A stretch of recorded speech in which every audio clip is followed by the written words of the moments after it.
We have these quiz problems involving text moments. Everybody did, pretty much everybody who completed the assignment got all the problems right, okay? In the assignment. So these would be typical questions that you might encounter in the assignment. So let's see how we did. Most people did just fine with this. 7x to the sixth y squared cubed. Okay. You can use the rules or you can break it down. So I'm going to break it down just to connect that with the rules. Okay. Means 7x squared is x to the sixth y squared times 7x to the sixth y squared times 7x to the sixth y squared. Well, that's 7 times x times x, x times x times x times x times y, multiplied by the same thing again. And then that multiplied by the same thing again, right? I'm not going to waste your time by writing all these out. What's in these parentheses, what's in these parentheses will be identical to what's in these parentheses because every set of parentheses represents the same term. And the term has 6 x's multiplied together and 2 y's. Well, that equals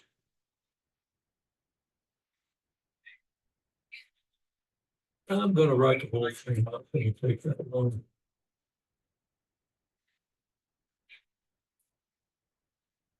But I didn't use like a 600th power or something like that. It'd be big trouble. Probably already am. Don't know it. Okay. That would be it. So what you have then is, well, you can put the sevens together, right?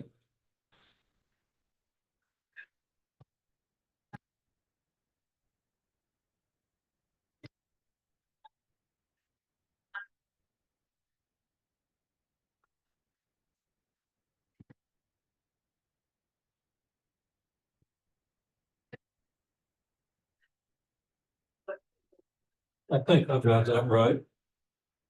But since there are 6 of them in each of these, I know it's going to be 18. And then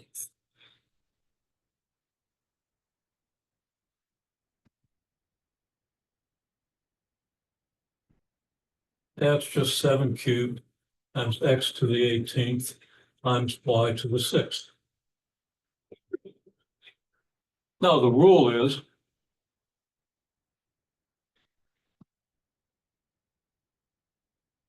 every term here, 7 x to the 6th y squared has to be cubed. Okay? So alternatively,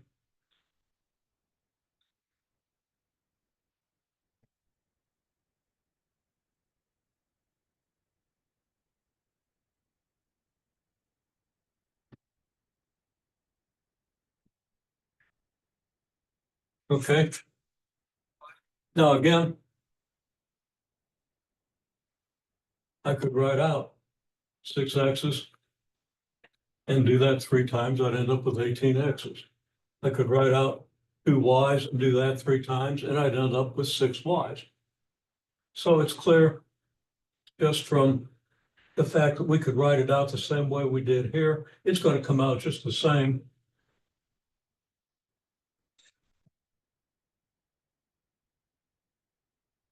Okay. So I assume here I've written it all out. Now, using the rule, 7x to the 6th y squared cubed equals 7 cubed times x to the sixth cubed times y squared cubed. And you want to write out this intermediate step. If you don't write out the intermediate step, you're less likely to remember it when you're under pressure. You're less likely to remember it a month from now when you're going to need it, okay? So I urge you to write out every step. It doesn't take long. And write it out. Okay, that's why I have you submitting these things. So that's 7 cubed times x to the sixth. Well, x to the sixth times 3. Why 6 times 3? Because I'm going to write out 6 x's here, and I got to do that 3 times, as I did here. Okay, and as I collected here. So this is a lot quicker than writing it out, but you can visualize writing it out, and you should. That helps keep you straight on the rules, because you can easily forget a rule. But if you break it down to the most basic level, you're not as likely to forget that. And if you can do this, you can figure out what the rule is. Okay, so that's 7 cubed times x to the 6 times 3 times y to the 2 times 3, just by the rule. And the rule here is a to the b to the c equals a to the bc.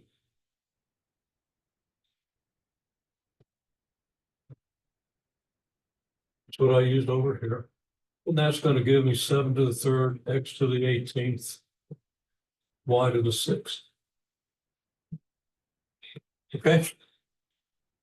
So that's more gory detail than you really need. But not really. You should really see all of this. Shouldn't need to write it out, but you should see it.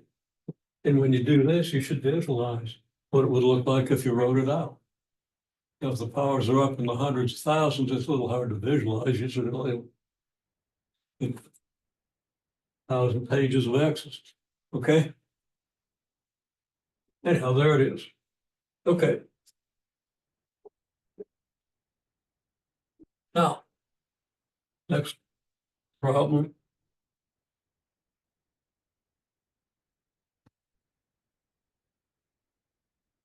X to the 4th, y to the 5th, multiplied by 2x to the 6th, y to the 7th.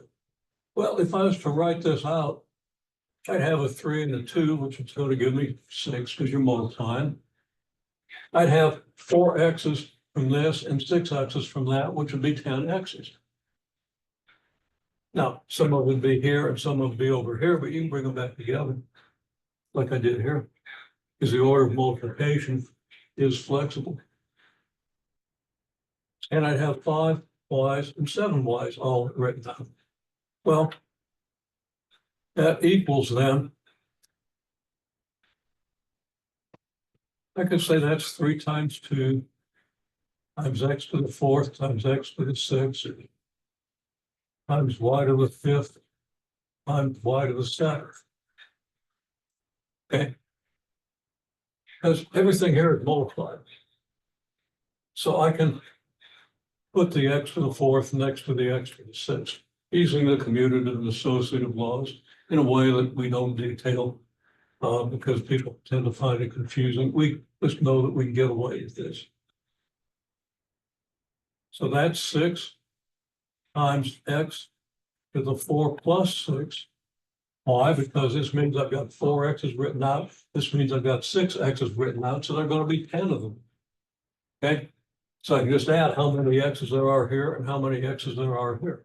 And then it's y to the 5th, well, y to the 5 plus 7. That's 6x to the 10th, y to the 12th. And the rule is a to the b times a to the c equals a to the b plus c. There's a reason for it. This means BA's all written out. This means C of them all written out. How many do you have? If you got B of them here and C of them here, you got B plus C. And you want to think that when you use these rules. Okay? Otherwise, you get confused in the rules because this rule looks a whole lot like this one and it's getting confused. Okay. I remember having to be careful with these when I first learned it. Okay. And I stayed careful with it for a couple of years until I really got used to them. Okay? And I used them a lot, thousands of times. But I was always a little insecure with those rules because it's so easy to see this rule when you need that one. So I always want to think back, okay, what am I doing here? What's this mean? Not go look up the rule because I don't have it memorized, right? Okay. Not have them written out so that I can look at them anytime I want them, but know what the rule is and what it says so that I know what to do when I encounter the situation. Okay. Now the last one.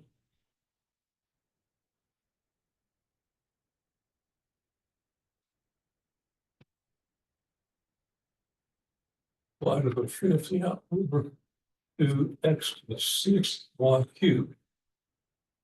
What's that equal? Well, some of you use rules for negative exponents and stuff like that, and that's fine.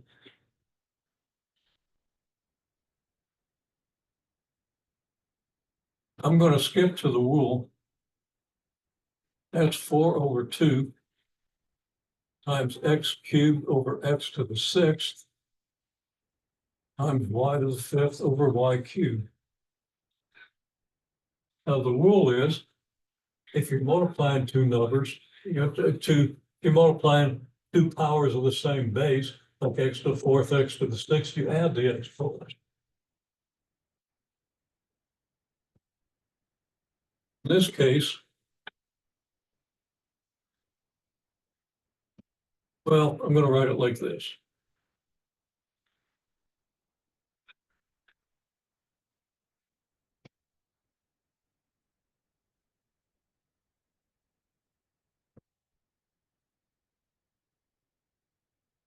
I like to write a lot of repeated x's and y's. It's easy to do. Takes a while, but it's easy.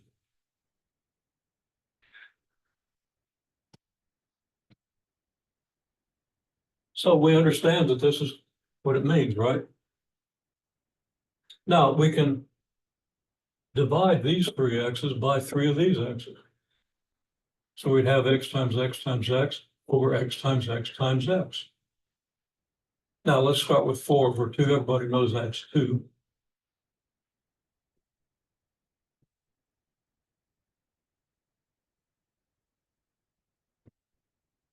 So if I divide these three x's by these three x's, I get 1.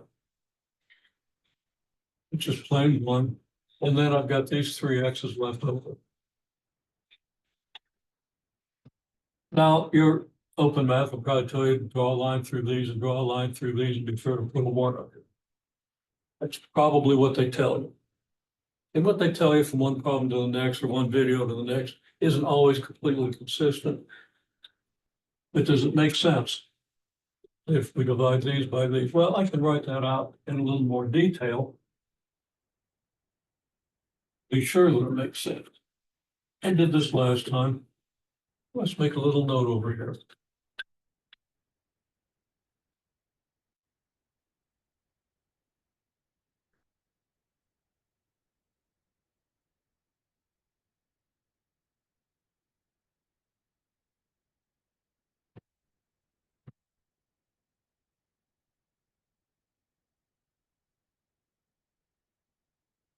I know that I can do this.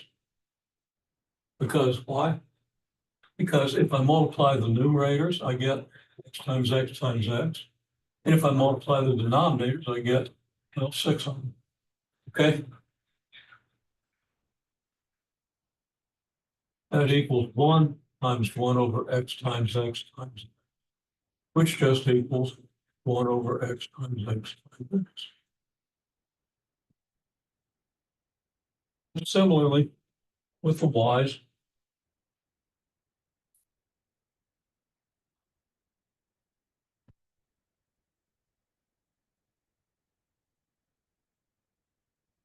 I can write that as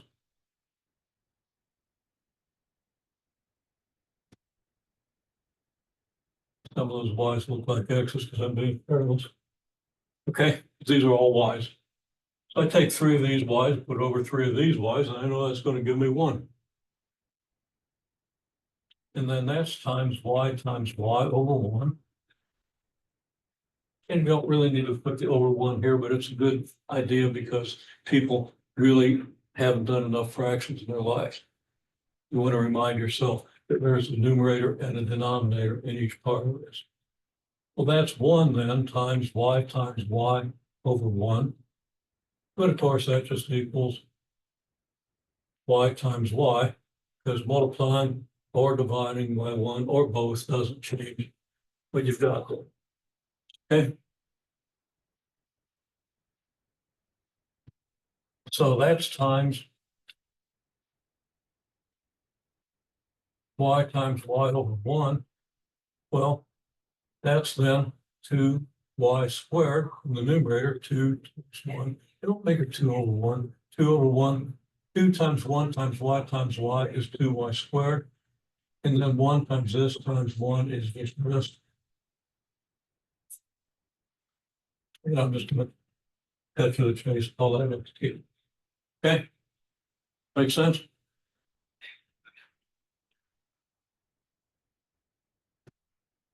Now I can use my rules. Just go back to where I have 4 over 2 times x cubed over x to the 6th times y to the 5th over y cubed. Then the x cubed divides into the x to the 6th, leaving you x to the 3rd. Can't think. Yes, I mean, 3 of these will divide 3 of these, leaving you 3. Okay? So that's going to be 2 times 1 over x to the 3rd times, of course, 3 of these will divide 3 of these, leaving 2 of them, right? And there it is written out.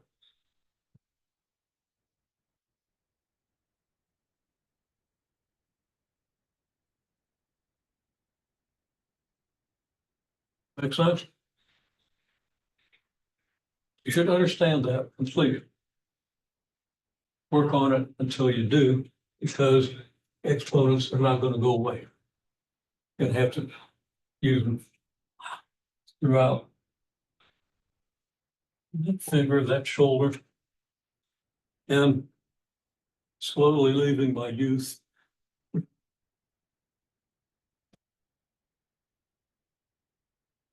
Okay. I can remember to keep the chalk at or below that knuckle, it doesn't hurt. And if it hurts enough, I'll start remembering. Just a little life lesson to go along with the mathematics. The older you get, the more you got to do with that stuff. So trying to figure out how that shoulder looks. Pretty good, except for one direction. Okay, now. Make sure we're still recording. Because all that was just so wonderful, I'd hate to lose it. But there we have it. Okay. Now, sure, use the rules, but think about what the rules mean. That's bottom line. Okay, well, let's see this one again.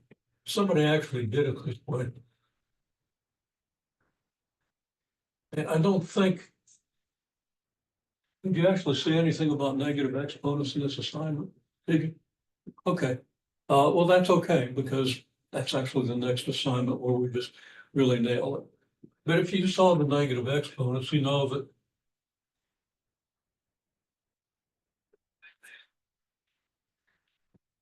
this is 4 over 2. Well, I'm going to write it out. X cubed over x to the 6th times y to the 5th over y cubed. Doesn't hurt to write that step. I encourage it. Until you've written it at least 100 times. Then maybe you'll remember it. And if you don't remember it, it'll come back to you. If you've done it only 10 times, good luck. You got a really great memory. Some people do. That's fine. All right. Well, this gives us then 2 times what? Well, your rule is this will be x to the 3 minus 6. Okay? Because you have the rule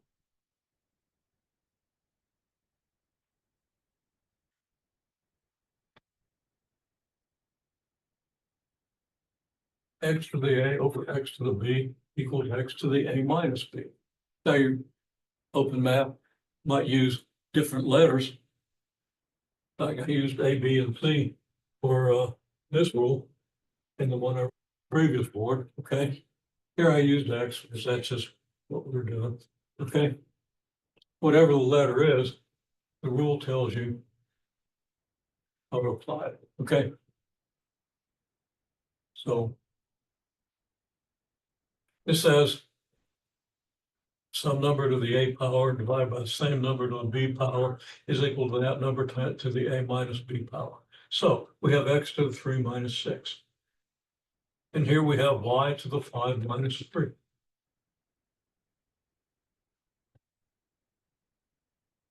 That equals 2x to the negative third, y to the 5th.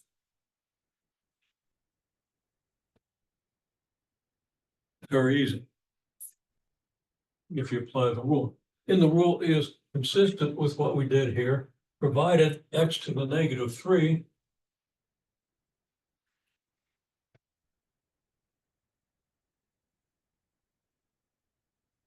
is y squared, not y to the 5th. 5 minus 3 is 2. And thank you for reminding me about that, because you got to keep an eye on it. Okay, so yeah, it's careless whatever was I done. Okay, anyhow, you get 2y squared over x cubed.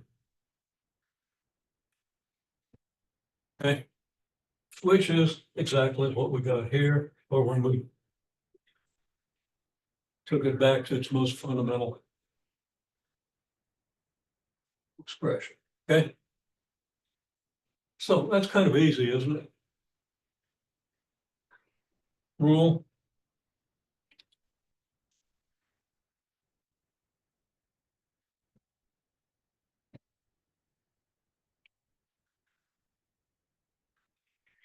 Something to the negative exponent is the reciprocal to the positive exponent.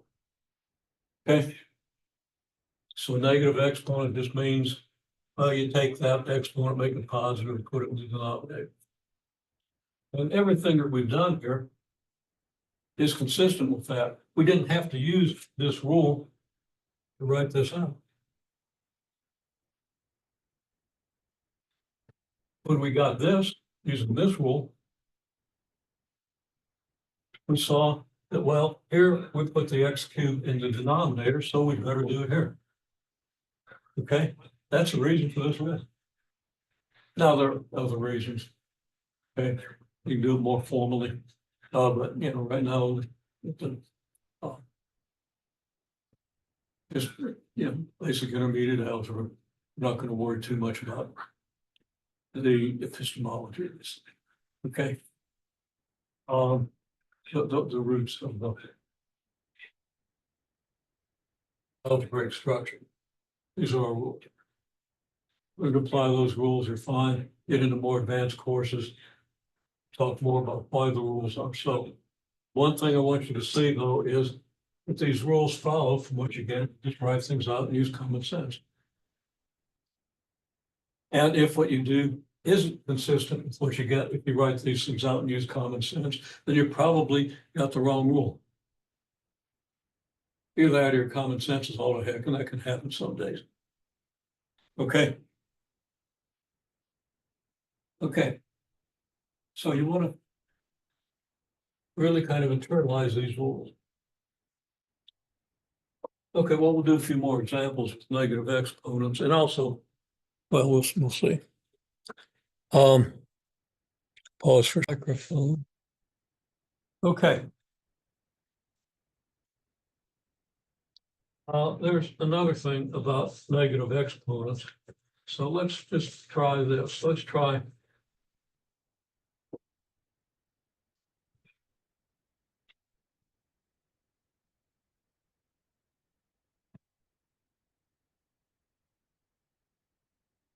X to the seventh over y to the fifth to the negative two. Okay. Well, that's equal to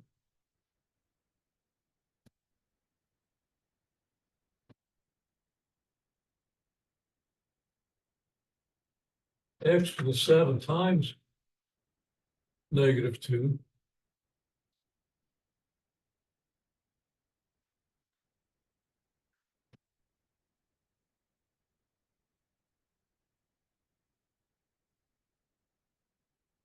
different ways. Let's a little clearer. Okay, so that's x to the 7 times negative 2 divided by y to the 5 times negative 2, right? Because everything is raised to the negative 2 power. Well, that equals x to the negative 14th divided by y to the negative 10th. Now, that's a perfectly good expression.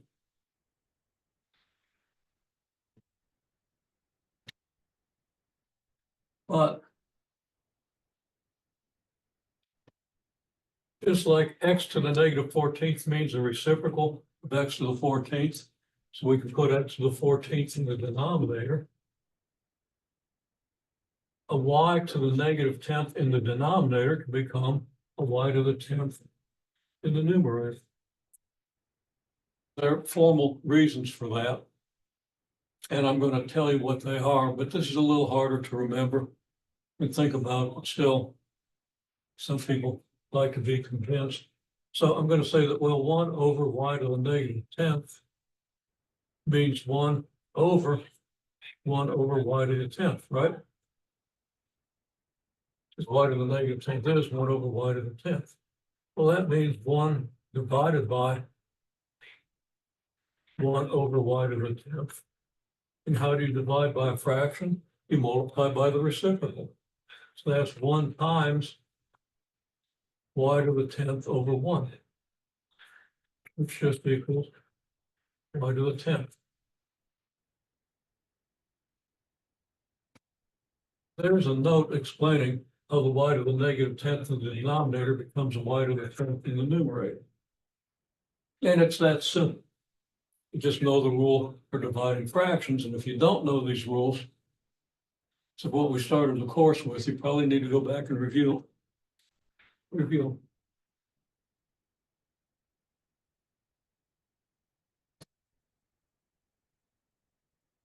Okay, does that make sense? So it's pretty simple. You can get away with the rule that just says if you have a negative exponent, you can move it from the numerator to denominator and make it positive, or from the denominator to the numerator. But really, this is why that rule works. So if you really want to understand it, and this isn't that hard to understand, you should understand fractions to this level. But if you don't, you can kind of get away with it. Open Math will explain this also in the video and in the text. Okay. So it's actually fairly simple. So let's try one. Let's have you try one. Let's try x squared y to the negative 4th over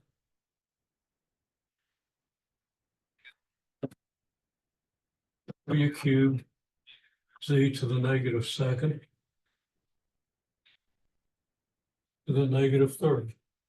Let's see what you can do with that. And then we'll see how to break it down, make sure that you're on track with it. Okay. Now, I again recommend that you write out all the steps. Okay, it's easy. Then multiply 2 by negative 3, you get x with negative 6. Multiply y to the negative 4 by negative 3, you get a y to the 12th, and all that stuff. Okay, that's fine. And I still recommend that even if you can do that very efficiently and automatically, remind yourself of why it is by writing it out in terms of every rule that applies. Okay? So what this is, and everybody's got this first step, okay? Once you have the first step,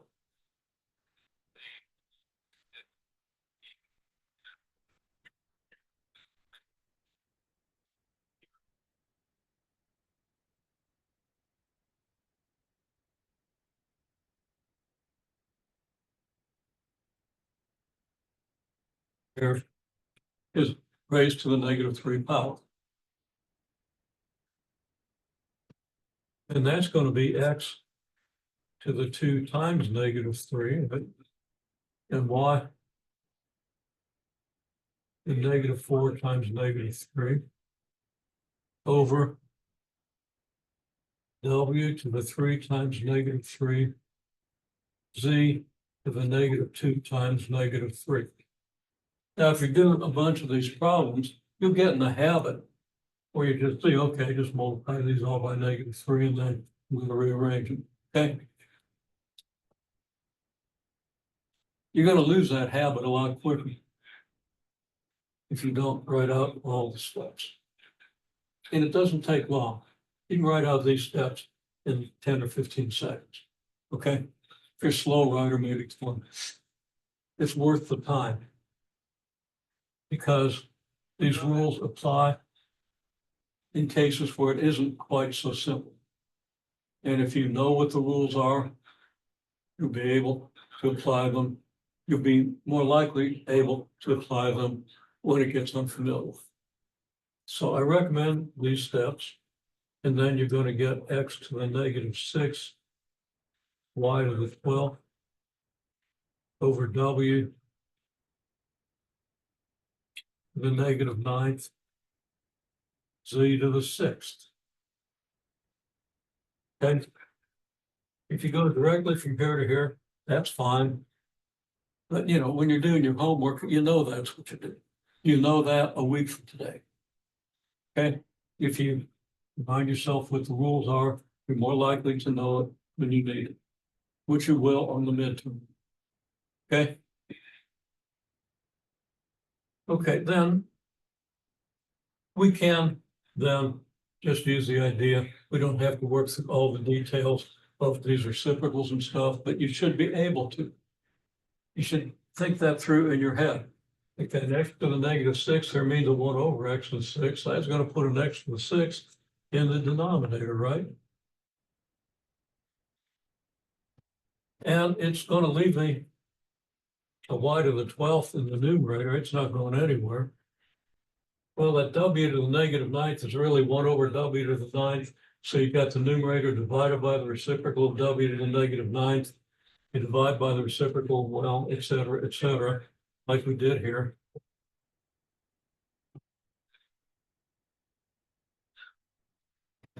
So what you're going to do is you're going to say, oh, I'm going to flip that up into the numerator. It's going to be a w to the 9th. I just recommend that you think about why. Okay.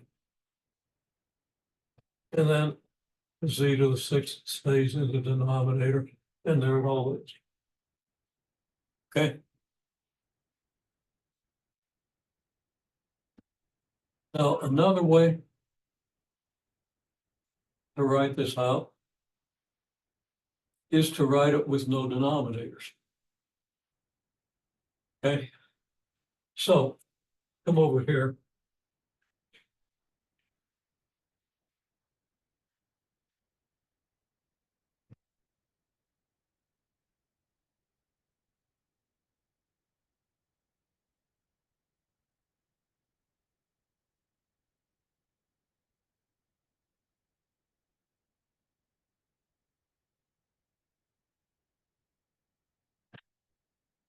We want the answer in the form without denominators.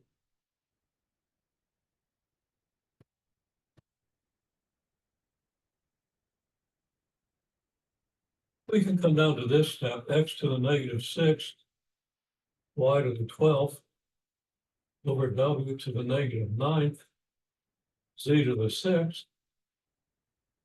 Well, a w to the -9th in the denominator becomes a w to the 9th in the numerator. X to the -6 is already in the numerator. We're not going to put it in the denominator because we don't want denominators. So we're gonna take these things turn by turn. There's x to the -6 and y to the 12. They're both already in the numerator.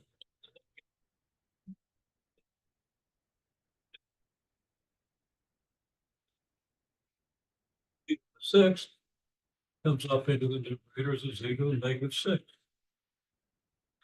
Okay. So sometimes you want it in this form. Sometimes you don't want to mess with the denominator. Okay. Sometimes you don't want to mess with negative exponents. And you put things in the denominator if that's what they do. And there are questions in your homework that ask you to do it one way and other questions that ask you to do it the other way. I recommend if you really want to learn this, because your midterm is very likely to ask you what for one form or the other, do it both ways. Okay, write it out without negative exponents, with only positive exponents, and write it out with no denominator. It's good practice, it's good reinforcement, and it should serve you well next week when you take the midterm.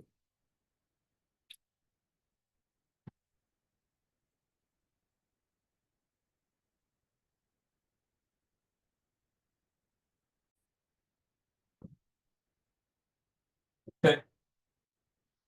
Well, let's say we want to multiply two pretty big numbers. Well, there are a lot of zeros. You can't really tell how big these numbers are. If you're fairly good at seeing these things, you see that's about 58,000. Okay, but what's that? Is that 3.5 billion? Or is that 350 million or 35 billion? What is it? Okay, I don't have a bunch of commas in it. I just got a bunch of zeros. Even if I've got a bunch of commas or spaces in there, in groups of zeros and threes, you still got to count them and then figure out, okay, is that in the billions, quadrillions? What the heck is it? And it's just a little bit of a pain to see easily.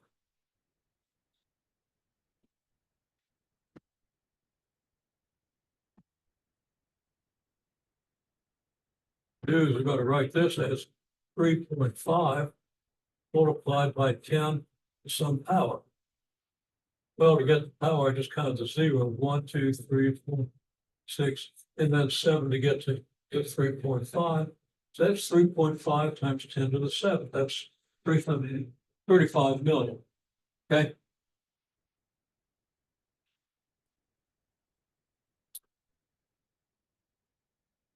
And then this is 5.8.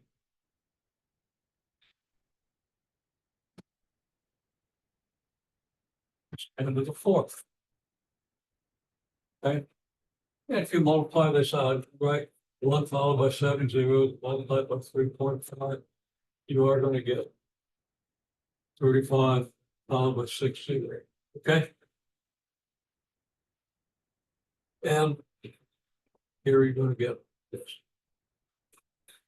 So now we can just write this as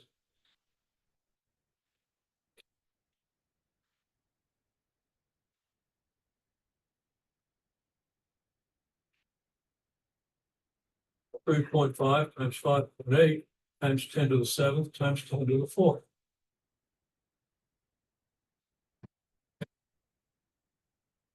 Now, tell myself, what's 3 times 5.8? Well, it's going to be 17.4, and half of 5.8 is 2.9, so that's going to be 19, 20.3, I think.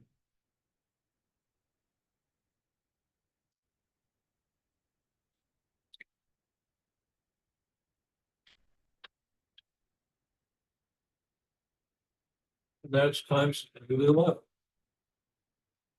Okay. This in a form, standardize it, so we always know what we're looking for. And let's assume I multiply that to right, that it might happen or might not happen. I'm going to write 20.3 as 2.03 times 10. And we'll even write the exponent, that's 10 to the 1. Times 10 to the 11th.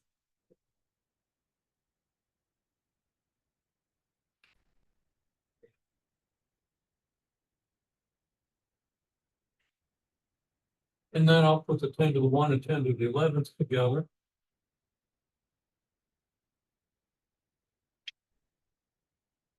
And get 10 to the 12th. Okay. If I know the 10 to the 12th is a trillion, then I got 2.03 trillion. Okay. If you're looking at things that are going on politically with the budget and stuff like that, you get some idea how much 2.03 trillion is. Okay. It's not even 1/10 of the British national product. Okay. National debt. It's a lot of money. You mess up $2.03 trillion one way or the other, and the economy is going to have a big effect. Okay. So it's helpful if you want to think about what some of these decisions are, what their ramifications are. It's kind of helpful to know how to deal with big numbers like this. Okay. And to compare these numbers, things like the national debt or the gross national product. And that's enough money to be a pretty big deal. Now, if you want to understand exactly what the ramifications are of the economy, you're going to listen to one side and say this, you're going to listen to the other side, they're going to say that, and you're still not going to know. Unless you happen to be pretty well versed in economics, like at least an undergraduate degree. So I'm not going to tell you what to do about that, because I don't know what to do about that. I've got some pretty good insight in some of it. But I don't understand.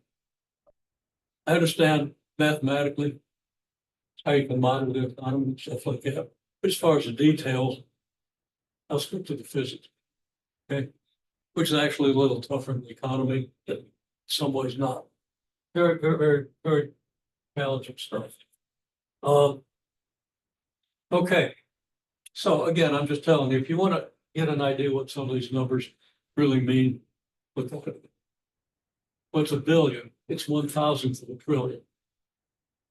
Okay. Take 2,000 billions to make this. Can you grasp that? People have trouble. Okay, and it's just this, our minds aren't particularly adapted to it. Some of us are a little better at it than others. So there's a lot better at it than others. I don't call myself in that category, but pretty good with these things. But some people are just astounded. Okay. And there's some really world-class economists who don't understand these numbers as well as I do. But they understand the relationships between this action and that action, and they can crunch the numbers even if they can't really visualize them. Okay. So bottom line, for a lot of reasons, you want to understand numbers as well as you can.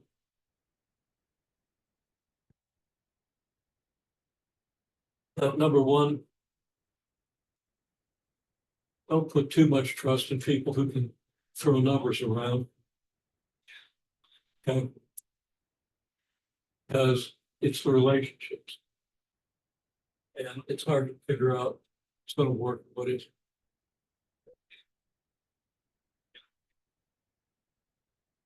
Okay. Well, I was a little digression, but that's how I use scientific notation. Won't take up a big number. So let me give you a couple more. Let's say you got, I'll keep the numbers really simple.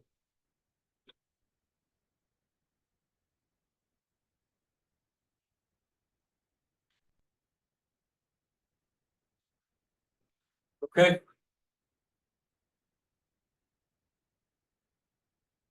You imitate these steps. Tell me what you get.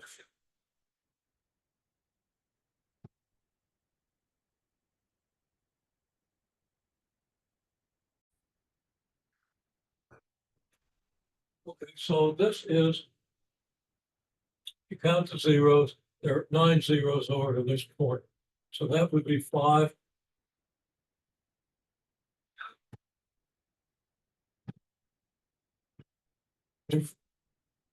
multiplied by, now there are 1, 2, 3, 4 zeros, but one more to get over here. So we have a 1.2.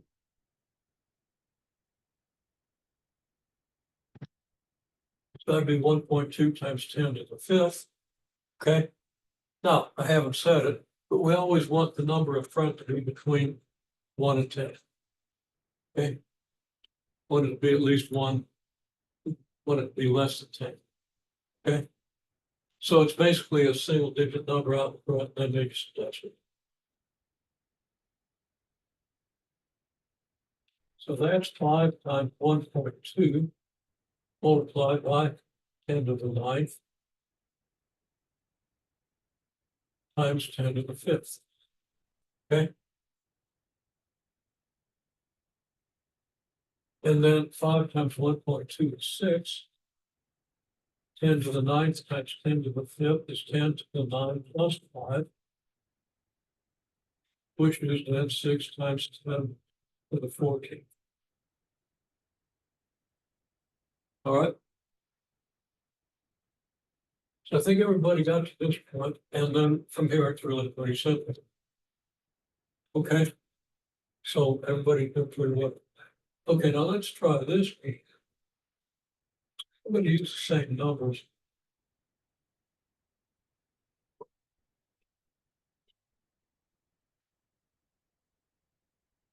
And I'm just going to write down the scientific notation. What if I wanted to divide this?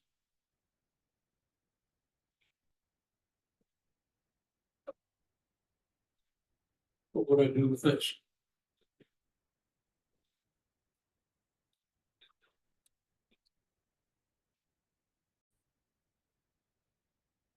Okay, now your first step here. You could write this as 5 over 1.2 times 10 to the 9th over 10 to the 5th. And then that could be written as approximately equal to 4.2.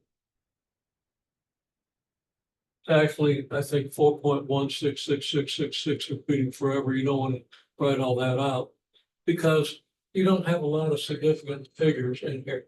You got 2 significant figures in this one significant figure here. And open math might tell you a little bit about significant figures, but you don't want any more significant figures here than we got in. And actually, you probably officially just write that as 4. We're going to be a little sloppy with that. And we're 10 to the 9th over 10 to the 5th is 10 to the 9 minus 5.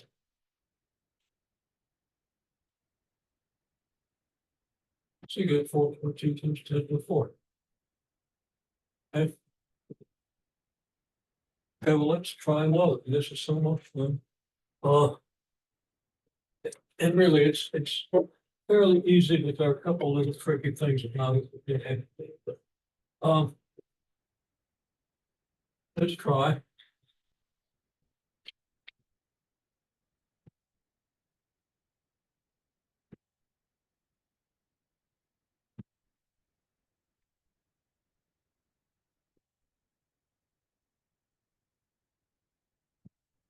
This. Now, this would be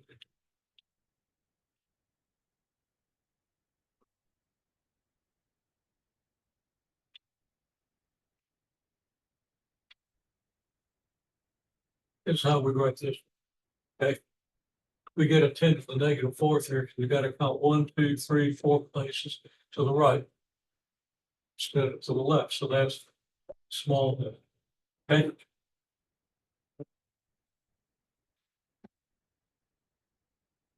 So we're dividing a big number by a small.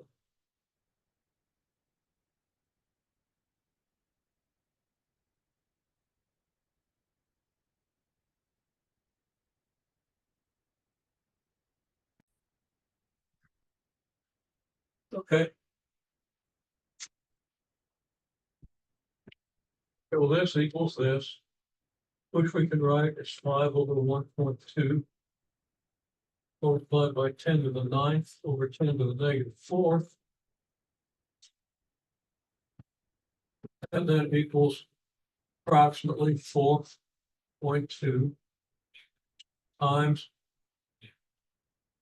10⁹ minus -4. Because you're going to subtract this exponent from this. This exponent is a -4. When you subtract a -4, you got to write subtract -4. Okay. So that's a kind of a pitfall. Negative signs are a common pitfall even for engineers and mathematicians and physicists that know what they're doing. Okay. Negative signs are one of the most common sources of error calculations. Okay, so anyhow, we got 10⁻². That's 10⁹ plus 4, because 9 minus -4 is 9 plus 4. So that's 4.2 times 10⁻13. Okay.